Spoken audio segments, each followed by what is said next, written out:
Hello everyone, Ben Wiegmann here, field agronomist for Beck's Hybrids in Southern Illinois. I hope everyone is having a safe and enjoyable start to this 2021 harvest season. I know I've been hearing a lot of good corn yields. Bean yields are starting to come in, and I would say they're average or maybe a little bit above average, but it's good to hear, especially with the conditions that we've endured in this 2021 growing season. But with this, nice start to the 2021 harvest season brings along the next step, and that's the planting of this wheat crop.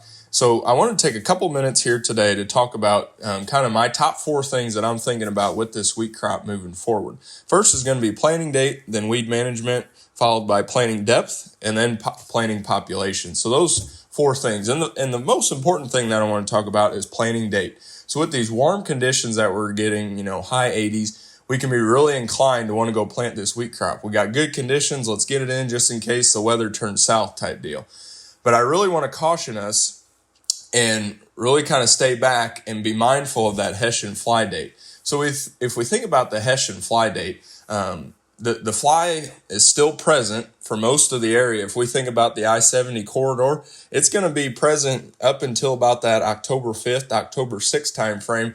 And as we move south, that's going to be even later. So if we go all the way down to the tip of the state, it could be as late as October 14th, 15th. So there's about a 10-day range from I-70 to the tip of the state.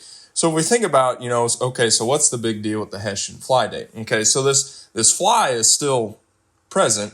It's not the actual fly that does the damage, but more the maggots that can actually do the damage. So it'll lay eggs in that stem, basically, and it's not necessarily chewing on the stem, but it's right behind that leaf sheath. And basically, anytime that those maggots are chewing or feeding in there, it can make those stems weak, basically.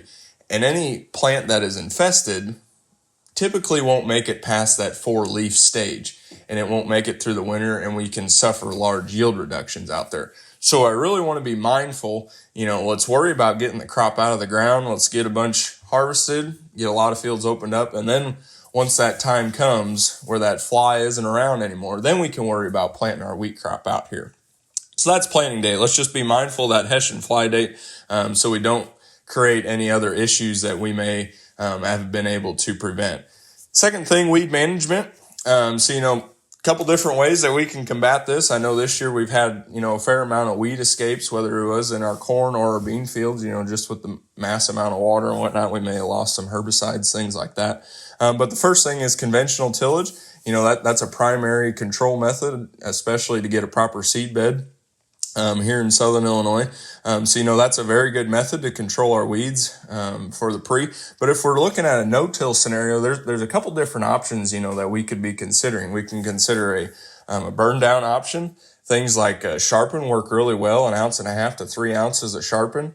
Once we get above that ounce rate, we can actually see some soil activity, some soil residual. I actually talk about these in a PFR weed management insight video that should be coming out later this week. So a burn down application is definitely something to keep in mind.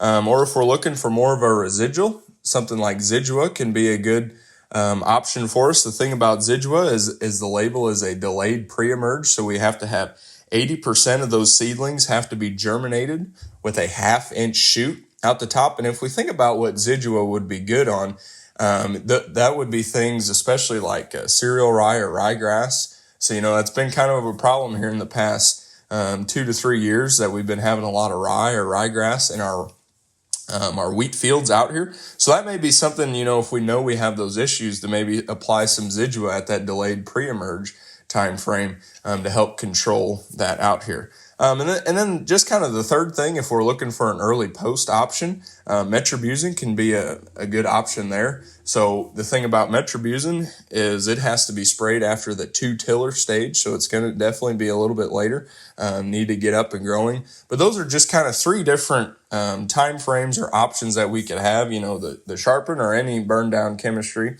the Zidua at a delayed pre-emerge, and then the Metribuzin at the 2-tiller stage or later out there can provide us some post-emerge activity. So that's kind of weed management, a couple different options there. The last 2 things, planting depth. Inch planting depth is by far one of the best things that we've seen in PFR. If we go to a 1/2 inch, we lose about 2 bushel. And even if we get to 1.5 inches or 2 inches, we're losing about a bushel and a half to 2 inches there. So we want to really keep that around that inch planting depth mark there to set ourselves up for success. Last thing, planting population. My personal opinion is, 1.5 to about 1.8 million seeds. If I think about planting this wheat crop, the one thing that we can control is putting enough seeds out there. And I like to have a lot of main stems because we just don't ever know how much tillering we're going to get or fall growth that we can get. So if we're thinking about maybe a 15-inch row setting, let's err around that maybe 1.4 million seeds. But if we're getting to a drilled setting, we're probably going to want to be thinking about that 1.6 to 1.8 million seeds out there. So we can really promote main stems, get a lot of big heads out there for us. But the main driver is going to be more main stems out there just because we don't know how much tillering or fall growth we're going to get out of that crop. So that's kind of where I wanted to start here with this wheat crop. But by all means, if you guys have any questions, feel free to reach out to myself or your local Beck's representative, and we'd be happy to help. But that's it for now, and stay safe. Thanks. Bye.